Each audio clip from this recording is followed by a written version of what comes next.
पायल एक खुले मिजाज की जिंदा दिल लड़की होती है जिसे उसके पापा ने फुल्ली सेल्फ इंडिपेंडेंट बनने के लिए सब कुछ सिखाया हुआ होता है। एक शाम पायल अपनी बाइक पर सीटी बजाते हुए कॉलेज से घर वापस पहुंचती है, जिसे देखते ही उसकी मम्मी गुस्से में पूरा घर सिर पर उठा लेती है।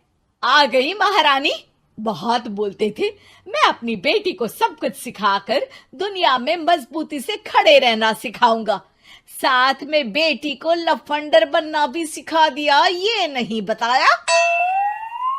क्या हुआ? आज ये कुकर इतनी सीटियां क्यों मार रहा है? सीटी? सारी फसाद की जड़ तेरी वो बाइक और सीटी है, उन्हीं से लड़के छेड़ती है ना तू। हाँ, ये तो गलत है, मुझे बताए बिना ही लड़का छेड़ दिया। हाय तौबा, ये कैसा पति और बेटी मिले हैं मुझे। अरे मम्मी यार, तुम ओवर एक्टिंग बंद करो, और मैंने कोई लड़का नहीं छेड़ा पापा। शिट यार। अच्छा मम्मी, आप पहले मुझे ये बताओ कि आपको ये सब बेकार बातें बताता कौन है? अच्छा, तूने कोई लड़का नहीं छेड़ा? अरे वही शर्मा आंटी, वही बताती रहती है, पर उसकी खबर तो मैं खुद ले लूंगी। अच्छा मेरी प्यारी बेटी, थक गई होगी ना, जाकर आराम कर बेटा। अचानक मम्मी को गर्म से नरम होते देख के पायल और उसके पापा कंफ्यूजन में एक दूसरे को देखने लगते हैं। आंखों से कुछ इशारे होते हैं और पायल वहां से चुपचाप चली जाती है। जिसके बाद रात को घर में सबके सोने के बाद दोनों पापा बेटी छत पर मिलते हैं। क्या खबर लाए हो? अरे तुम्हारी मम्मी तो हमसे भी तेज निकली, कोई खबर नहीं मिली। क्या यार पापा, पता नहीं अब मेरी मदर इंडिया कौन सा बम फोड़ेंगी। इसी के साथ दोनों अपने कमरे में वापस जाकर सो जाते हैं। अगली सुबह पायल जैसे ही कॉलेज जाने के लिए तैयार होकर कमरे से बाहर निकलती है तो उसकी मम्मी उसे लड़के वालों के सामने ले जाकर खड़ा कर देती है। जी, ये है मेरी बेटी पायल, थोड़ी चंचल है लेकिन बहुत नेक दिल और होशियार है। देखते ही देखते कुछ घंटों में पायल और शुभम का रिश्ता पक्का हो जाता है, जिसके कुछ दिनों बाद पायल शादी कर अपने ससुराल पहुंच जाती है। सोचा था मम्मी कोई बम फोड़ेंगी, पर उन्होंने तो सीधा मुझे उम्र कैद की सजा ही दे दी। बहू, अब उम्र कैद समझो या बम, रहना तो यही है, निभाना यही है, इसलिए छिछोरी हरकतें बंद करनी होगी। है? ये आप क्या बात कर रही हो? मैंने क्या किया?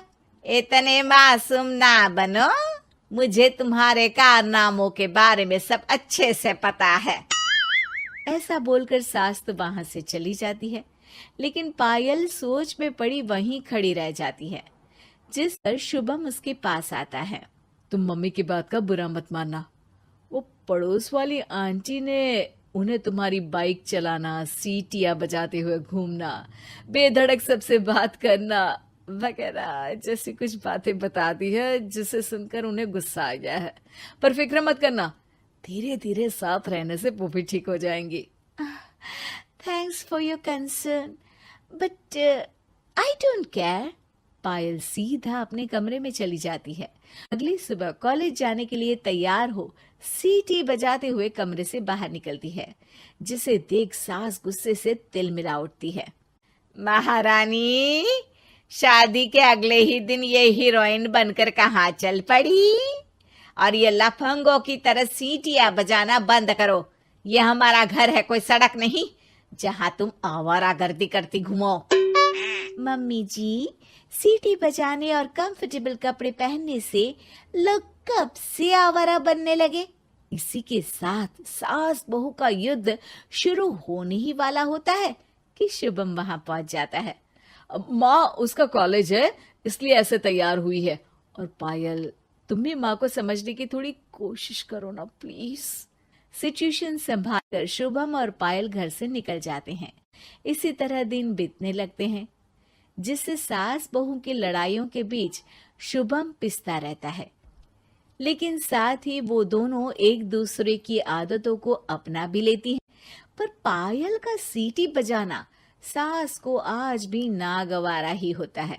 आसमान गिर जाएगा, धरती फट जाएगी, पर इसकी सीटी ना जी ना, कभी बंद नहीं होगी। अरे मम्मी जी, जब आप मेरे कुछ बोले बिना सीटी से ही समझ जाती हो कि मैं क्या बोल रही हूँ, फिर इसे बदलने की क्या जरूरत? यही तो हमारी यूनिकनेस है। पायल की बात से ज्यादा सहमत ना होते हुए भी सास हंस पड़ती है। उसी शाम पूरा परिवार घूमने जाने का प्लान बनाकर घर से निकल जाता है और उनके जाते ही घर में चोर घुस आते हैं और तभी वो सब भी दोबारा घर के अंदर आते हैं बाहर से। क्या यार पायल, एक शाम भी फोन के बिना नहीं रह सकती थी क्या? घर में ही तो फोन है, कहाँ चला जाता? अब जल्दी अंदर जाकर अपना फोन लाओ, मम्मी और मैं यही बाहर वेट करते हैं। ज्यादा बोल रहे हो, देखो अब और धीरे काम करूंगी। ऐसा बोलकर पायल घर के अंदर जाती है और बहुत देर तक बाहर निकल कर नहीं आती। अरे ये तो सच में जानबूझकर लेट करने लगी। चल कर देखते हैं ना। दोनों जैसे ही मेन डोर के नजदीक पहुंचते हैं, उन्हें पायल के सीटी बजाने की आवाज सुनाई देती है। हमें लेट करके खुद मजे से बैठी सीटियां बजा रही है। अरे गधे, ये मजा नहीं सजा है, जल्दी से पुलिस को फोन कर। माँ की बातों से कंफ्यूज्ड शुभम उसे देखता ही रहता है। सास खुद ही पुलिस को फोन कर देती है। कुछ देर बाद वो दोनों पुलिस के साथ घर के अंदर जाते हैं तो पायल एक कुर्सी पर बंधी होती है और सास को देखते ही दोबारा सीटी बजाने लगती है। सीटियों की दुकान फिर से शुरू हो गई तू? और क्या इन सबको कह रही है कि चोरा है चोरा है? तुझे कैद किया है, थोड़ा तो तरस खाकर डर हमसे। और प्यार से क्या बोल रहा है इससे? अरे इसके सर पर बंदूक लगा, ठोक दे इसको। अरे चल झूठे, तेरे पास तो हथियार है ही नहीं। सास की बात सुन वहां मौजूद सारे इंसान हैरान रह जाते हैं और पुलिस तुरंत उन चोरों को अरेस्ट कर लेती है। आपको कैसे पता कि इनके पास हथियार नहीं है?